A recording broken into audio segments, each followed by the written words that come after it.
السلام عليكم. والله ان احنا رخاص. ارخص شعب هو الشعب اليمني. بتقول يا محمد احترم نفسك، عيب تقول كذا على شعبك. لا، بقول لك ليش. قبل 5 أيام سقطوا مئات من الشهداء والجرحى في مأرب وحضرموت.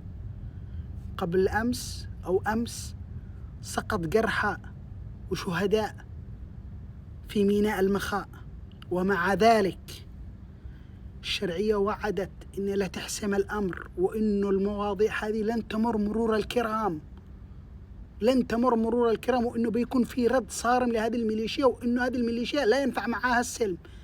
اليوم الوفد العماني داخل مطار صنعاء عشان يقبل بشروط الحوثي كافة. طيب لو الحوثي مثلا تنازل شوية، بس تنازل شوية ووافق على شروط السعودية والشرعية مثلا،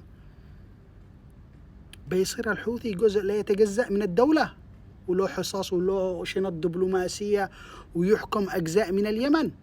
طيب والشهداء والجرحى والتشرد اللي تشردنا 12 سنة والجوع والمخافة والهجرة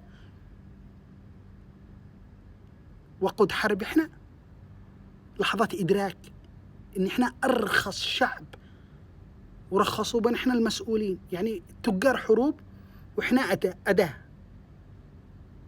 أنا أكلم الشرفاء، هذا يرضي من؟ طيب والجرحى والشهداء حقهم راح، وقود حرب احنا. الله، تستاهلوا تستاهلوا تستاهلوا.